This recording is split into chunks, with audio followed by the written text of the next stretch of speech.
wrap with Reusse, executive producer Declan Goff here. We're doing a little tag team, Pat. This is kind of like when the Vikings injury report comes out and there's full participants, there's limited participants, and I'm the only full participant, I believe, on SKOR North related program today. This is kind of going to be a fun time.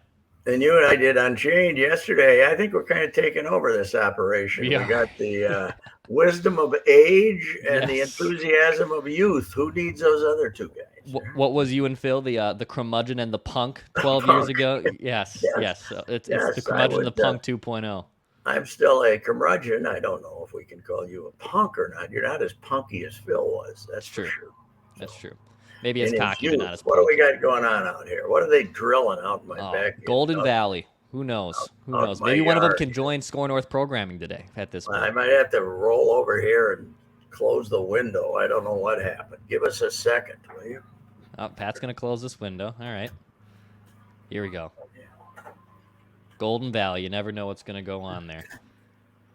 Pat's going to close all three of those windows. I would think they could come on and talk a little Byron Buxton and Minnesota Twins injury report, because Pat, I don't know if you saw the post game yesterday, but according to Rocco, Buxton's been dealing with the hip issue all season. So what isn't Byron Buxton dealing with over the course of this season? I don't know. I know what he's not dealing with is a lot of hits with runners in scoring position. That's for sure.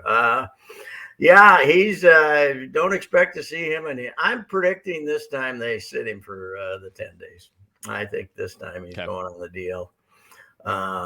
It just doesn't. I mean, they weren't sure last night they're going to have him fly to Houston, right?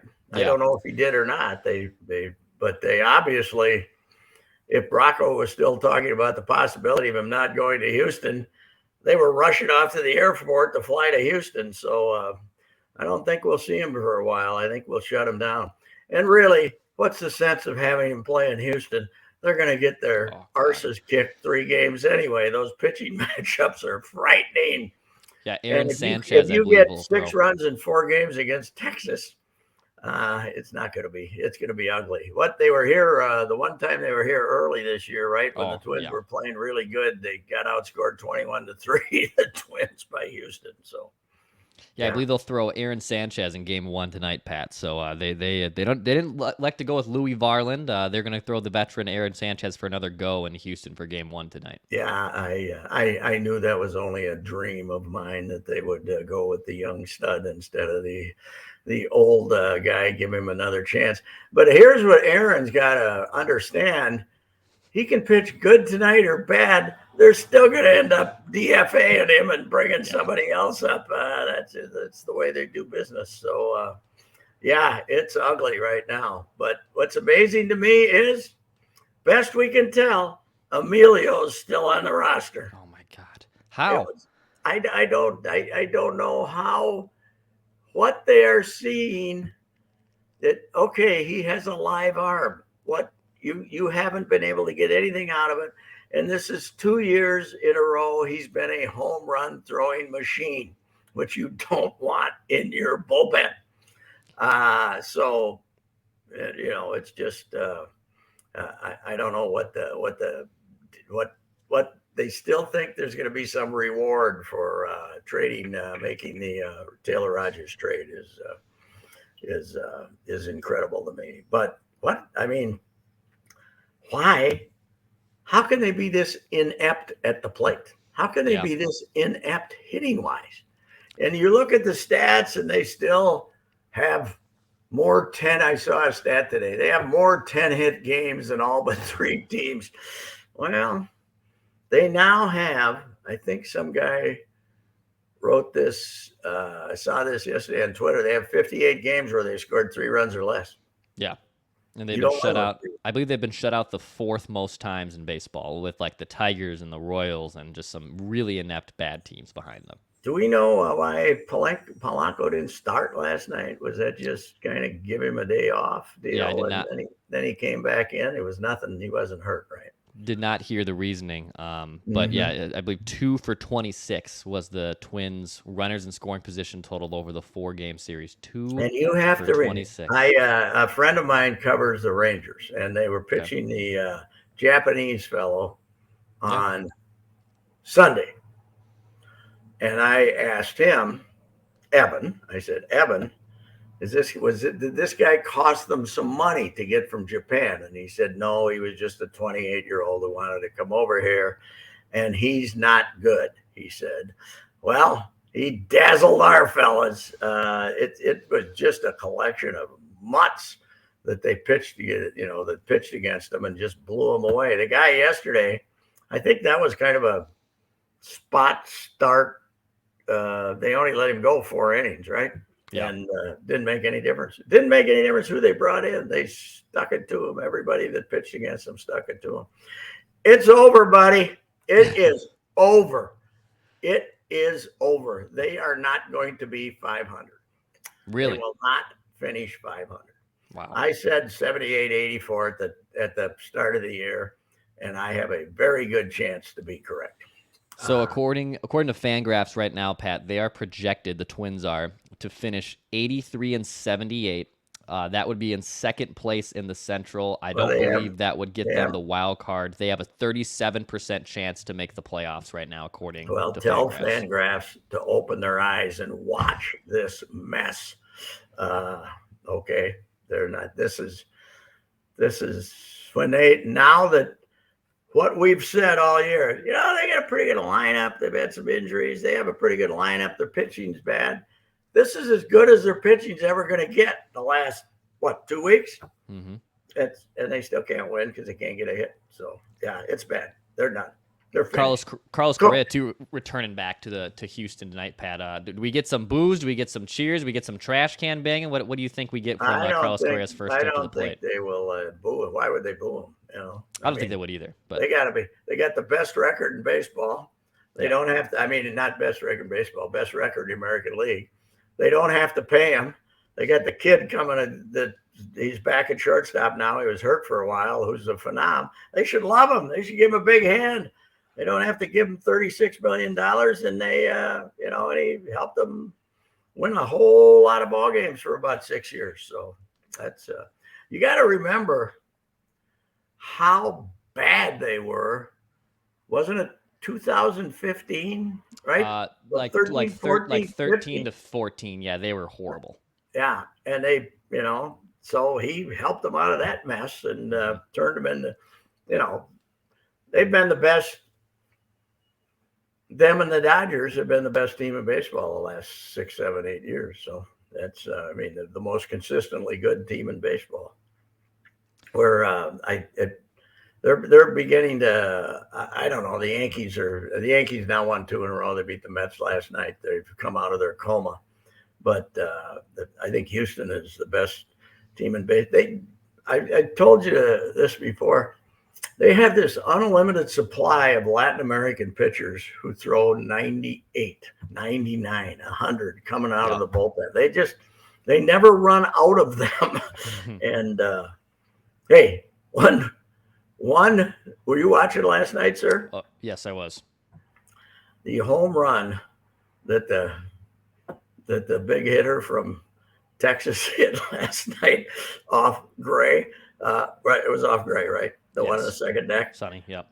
That, not distance-wise, but what was the mileage on that one? That had to be 120. It was a long way. That thing was beyond smashed. It was unbelievable.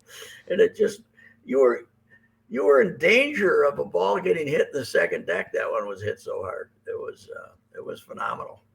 They will get Justin Verlander tonight, Pat, to start the series. Only at the over-under right now in Underdog Fantasy. Just 6 strikeouts for Verlander, but I might take the over on Justin Verlander going 7 or 8. And I got to look up, see what the gambling line on that is. It's got to be about 280, I would think. I would think if you want to win 100 on Houston, you got to put up almost 300 tonight to win. That's probably safe to say. I don't have the money line, but Verlander at 99.5 pitches for an over/under. The guy's a gamer. He does. Can you imagine Rocco and the Falvey and the boys trying to Verlander, hey, we have this data that says the third time through the order, your number's going to go down. And I think Justin Verlander would look back and say, bleep you. This time they'll let him go try to get the no hitter. Yes. So, yes. Didn't he have no hit for a while here earlier this year, right? And then Kershaw, of course, had a perfect game, and they took him out, right? So anyway, yeah, it's over. It was fun. It wasn't. You know what? It wasn't that fun. It wasn't that fun either because you didn't know who was going to play. You didn't. They would either wouldn't pitch, wouldn't hit. The bullpen was terrible. Now that the bullpen's a little better, and some of the starters have been okay, as we were talking about yesterday. Phil was saying that, Bundy and Archer, as fourth and fifth starters go, have been pretty good, except for Archer's lack of innings. But it's just, you've never had except early, when they had that really good streak and they were 27-16 was the high point, I think. They just, for 3 months, it hasn't been much fun for 3 months, even though they were in first place. It hasn't been any fun. Now it's no fun at all because they can't get a hit. Pat, the initial power rankings for the NFL season are out on ESPN today. They have our Minnesota Vikings at number 23 on the power rankings to start the season, behind such teams like the Steelers, Commanders, Saints, Dolphins, Cardinals, Browns, Patriots, but number 23 for the Vikings on the initial. Wow, I like to be pessimistic about the Vikings, but I think talent-wise they're top half. I really do. I think they're, I think they're 50-50 to win the division. I don't like the Packers that much. Now the Packers, I think the problem here is everybody's down on the Vikings defense, right? Yes. It's unknown. Yeah, everybody's down on the Vikings defense, and everybody thinks the Packers defense is going to be really good. So I guess that's the difference here in the anticipation. Where do they have the Packers? 7th or 8th? Let's see here where they have the Pack. I'm guessing probably somewhere near the top. Number 6. Six. They got them overrated, but they don't have any receivers. No. That's they don't. That's what good is the greatest quarterback in the history of the NFL if he doesn't have anybody to throw to? No kidding. I don't know. That's my phone. Don't worry about it. You got it. I don't know who's calling me. Bills, Bucks, Rams, Chiefs, Bengals are your top 5 teams on that power ranking list. The Bills, man. Number 1. I was in Buffalo eating wings with Sharkman at the Anchor Inn, trying to agitate Bills fans about being overly optimistic, and that was a hard task to convince the Bills fans they weren't as good as they think they are. Whoever would have guessed, though, that Josh Allen would turn out to be phenomenon, man, because nobody thought he could throw accurately enough. But you know what they've proven? If you make a lot of explosive plays and can do a lot of explosive things, if you miss a few receivers, that's okay. You don't have to be like the greatest target thrower in history. The modern NFL quarterback runs around a little bit and kills you with busted plays, and that's what this guy can do, just like Pat Mahomes. So, Pat, I believe Nick Mullins probably should get to Egan today, if he did not already arrive late last night. But Kevin O'Connell's still very bullish that he can get ready, and most likely, without tap danced around and said, yeah, we envision him most likely being the primary backup to Kirk Cousins when the season opens. Yeah, he kind of babbled and said, I really like the guys in that room, blah, blah, blah. But obviously, when Mannion, they just don't want to, he only played in emergency situations, and with Mannion, not capable of being your backup, and the other guy, I think if they get Mon to the practice squad, I think it's too early to write him off, but a lot of people don't.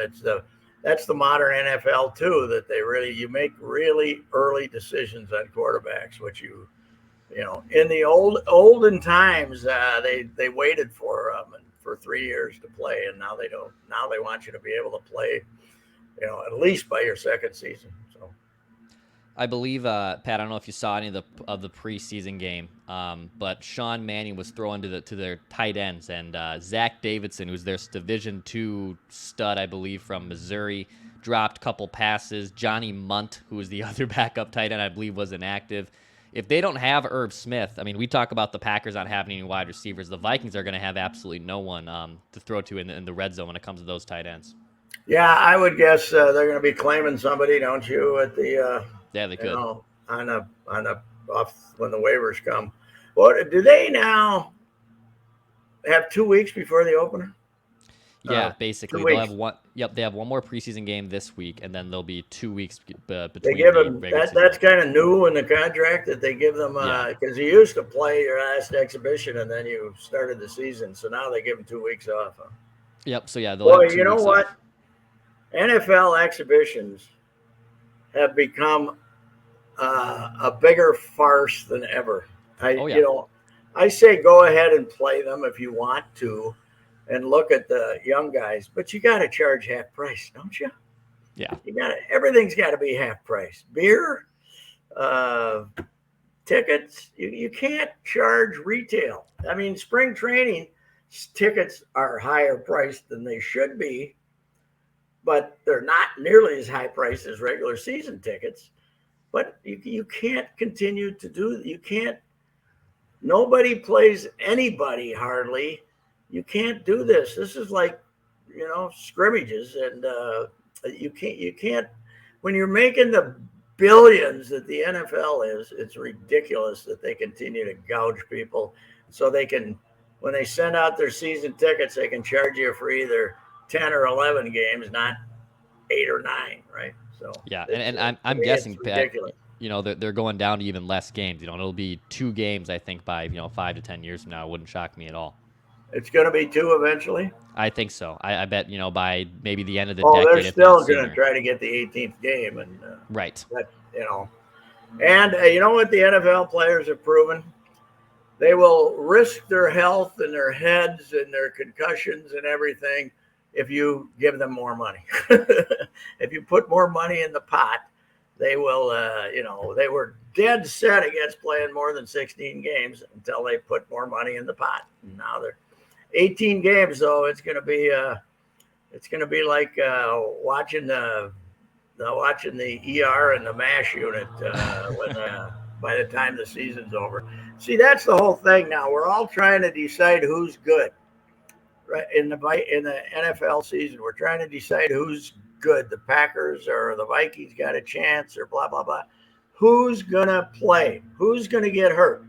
You know, you get you get half your offensive line hurt, Hmm. and you lose one of your studs, Dalvin Cook or somebody. You know you're not going to be good. It's Right.